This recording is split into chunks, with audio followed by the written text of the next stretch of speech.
सात पवित्र नदियों का जल, उसमें से कावेरी, नर्मदा, गंगा, गोदावरी, सरस्वती,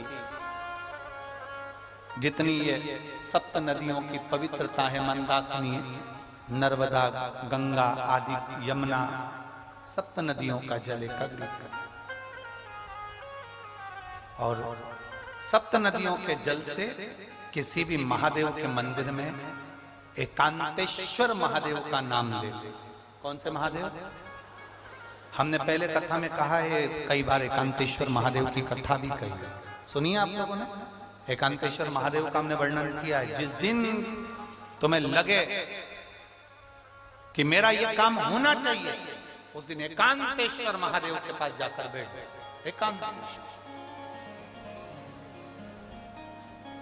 एकांतेश्वर महादेव मतलब बाहर मिलेंगे।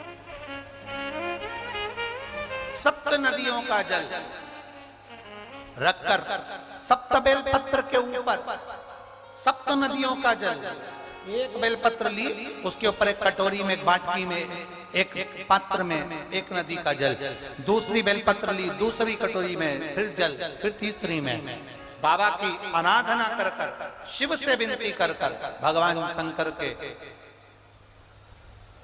नामों का 108 नामों का जाप कर कर, श्री शिवाय नमस्तुभ्यं कर कर, एक कटोरा जहां से पानी बहकर नीचे आता है वहां लगा लीजिए और एक बेलपत्री को उठाकर शिव जी के शिवलिंग पर समर्पित करिए। समर्पित करते समय डंडी का मुख अशोक सुंदरी की ओर हो। अशोक सुंदरी का जगह मालूम है? आप बैठे कहां पर हो जल चढ़ाते समय?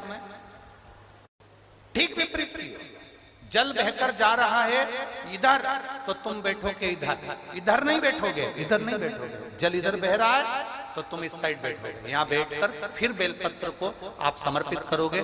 डंडी का मुख उधर होगा, पत्ती का मुख आपकी ओर होगा और जो एक नदी का जल है वो समर्पित कर कर जो पात्र लगा है उसमें वो जल इकट्ठा होते चले जाएंगे। दूसरी बेलपत्र उठाना है, 108 बार शिव का नाम लेना है, फिर वापस बेलपत्र श्री शिवाय नमस्तुभ्यं कर कर समर्पित करना है। डंडी का मुख अशोक सुंदरी की ओर होना।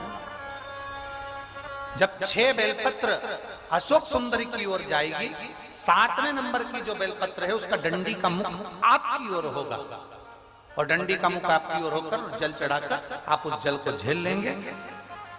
जहां नंदी बैठे हैं, नंदी का जो पांव जिस जगह पर उठाओ, अगर इस पांव उठाओ तो इस ओर, ये पांव उठाओ तो इस ओर, नंदी का पांव जहां उठा रहता है वहीं पर बैठकर पति पत्नी दोनों उस जल को आचमन कर लेंगे, दोनों उस जल को पूरा पी जाएंगे और बाबा से झोली पसार कर प्रार्थना करेंगे कि हमें संतान का सुख देना, मेरा देव अधिदेव महादेव